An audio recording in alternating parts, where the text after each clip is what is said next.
Charles Leroy est un nom synonyme de richesse et de pouvoir dans le monde des affaires. À 45 ans, il est à la tête de plusieurs entreprises prospères dans les domaines de la finance, de l'immobilier et de la technologie. Charismatique mais aussi redouté, il est souvent perçu comme impitoyable, prêt à tout pour parvenir à ses fins. Sa réussite fulgurante, débutée avec une petite start-up, lui a valu de nombreuses accolades. Cependant, derrière cette façade de magnate infaillible se cache un homme arrogant, habitué à ce que chaque désir soit exaucé sans délai ni question. Pour Charles, les gens sont des pions, des moyens d'atteindre ses objectifs, qu'ils soient collègues, employés ou simples inconnus. Ce jour-là, alors qu'il embarque pour un vol privé en direction de Zurich pour conclure un contrat majeur, il est d'humeur exubérante. Entouré de plusieurs associés de haut niveau, il se pavane dans l'avion, savourant la vie de luxe qu'il a construite de ses mains.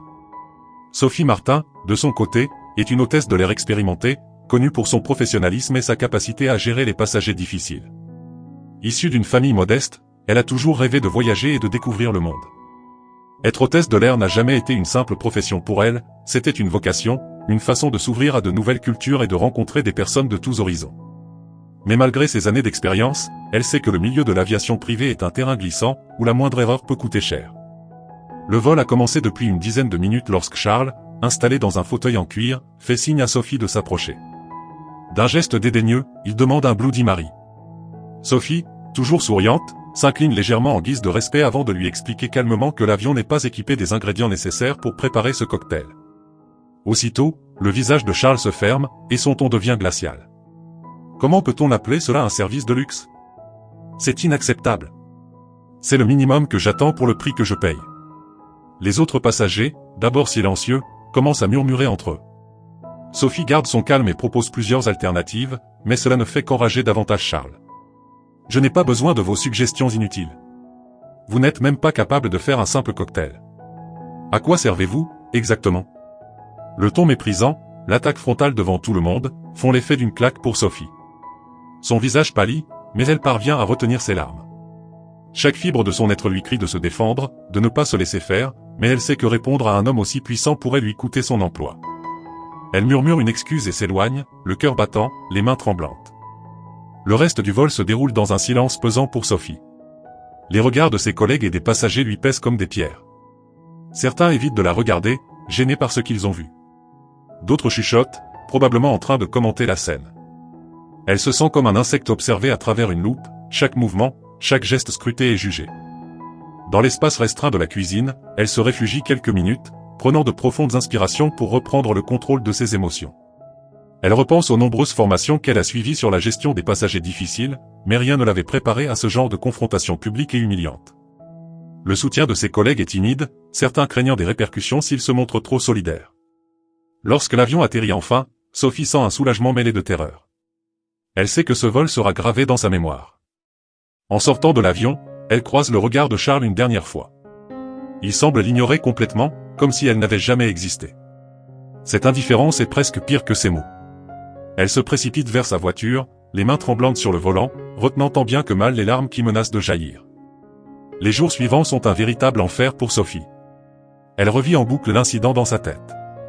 Chaque détail semble amplifié, le ton condescendant de Charles, le regard amusé de certains passagers, la sensation d'être piégée et incapable de se défendre. Elle a du mal à dormir, tourmentée par des cauchemars où elle est constamment jugée et humiliée. Sur son lieu de travail, elle perçoit des regards de pitié et d'embarras de la part de ses collègues. Même ceux qui n'étaient pas présents ce jour-là semblent avoir entendu parler de l'incident. Sophie, autrefois pleine d'entrain, se referme peu à peu. Elle évite les discussions, fuit les regards et s'enferme dans une bulle d'isolement. À la maison, sa vie de couple en pâtit. Son mari, Thierry, essaie de la soutenir, mais il ne parvient pas à comprendre l'étendue de son traumatisme. Il lui conseille de porter plainte, d'écrire à la compagnie, mais Sophie hésite. À quoi bon? Il est trop puissant. Personne ne me croira, lui répond-elle, la voix brisée. Sa confiance en elle s'effrite, et elle commence même à envisager de démissionner. Une semaine après l'incident, alors qu'elle essaie de reprendre un semblant de routine, Sophie reçoit un message inattendu d'une ancienne collègue. « Je viens de voir une vidéo de toi sur Internet. Est-ce que tout va bien ?» Inquiète, Sophie ouvre le lien et découvre avec horreur la vidéo de l'incident, filmée par un passager. Elle y voit chaque instant de son humiliation, immortalisée et diffusée sur la toile. La vidéo, postée sur les réseaux sociaux, est déjà virale. Les commentaires affluent, certains l'accusent d'incompétence, d'autres la soutiennent avec véhémence. la rage et la honte se mêlent en elle. Elle sent son cœur s'accélérer, ses mains devenir moites. Elle n'aurait jamais imaginé que cet événement privé deviendrait un spectacle public. Les médias s'emparent rapidement de l'histoire, et des articles commencent à paraître, dénonçant le comportement de Charles le Roi et apportant un soutien massif à Sophie. Ses collègues et amis lui envoient des messages de solidarité. Elle reçoit même des appels de journalistes souhaitant obtenir son témoignage. Sophie est submergée par cette soudaine attention. Elle est partagée entre la honte d'être exposée ainsi et la surprise de voir tant de personnes la soutenir. Peu à peu, elle réalise que cette vidéo, bien qu'humiliante, pourrait aussi être une opportunité. Elle pourrait utiliser cette visibilité pour dénoncer les abus et le manque de respect dans le milieu de l'aviation, et dans le monde du travail en général. La pression monte autour de Charles le Roi. Plusieurs de ses partenaires d'affaires commencent à prendre leur distance, désapprouvant son comportement. Face à cette vague d'indignation, il se voit contraint de s'exprimer publiquement. Lors d'une conférence de presse, il tente de minimiser l'incident, affirmant que ses paroles ont été mal interprétées et qu'il ne voulait pas blesser Sophie. Mais ses excuses sonnent creuses. Invité sur un plateau télévisé, il se retrouve face à face avec Sophie pour la première fois depuis l'incident.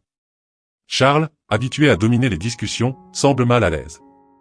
Sophie, quant à elle, est nerveuse mais déterminée. Elle raconte calmement son expérience, décrivant la douleur et l'humiliation qu'elle a ressentie. Son témoignage est poignant et sincère, captivant l'audience. « Je ne suis pas là pour ruiner votre carrière, monsieur le roi, dit-elle d'une voix tremblante mais assurée. Je suis ici pour rappeler à tout le monde que le respect est un droit, pas un privilège. Et que personne, peu importe son statut ou sa richesse, n'a le droit de piétiner la dignité des autres. » Le silence qui suit est lourd. Charles, pour la première fois, semble touché.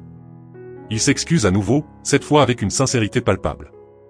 Mais pour Sophie, les mots ne suffisent plus. Elle sait que ce qui compte désormais, ce sont les actions. Suite à cette confrontation, l'image de Charles le Roi est irrémédiablement ternie. Plusieurs investisseurs se retirent de ses projets, et des contrats importants sont annulés. Sa réputation d'homme d'affaires impitoyable, qui lui avait autrefois servi, se retourne contre lui. Ses paroles et son comportement sont disséqués par les médias, et chaque détail de sa vie personnelle est mis sous la loupe. Il perd peu à peu son emprise sur ses entreprises, certains conseils d'administration exigeant même sa démission. Les actions de ses sociétés chutent en bourse, et ses soutiens les plus proches commencent à l'abandonner, craignant d'être associés à son nom.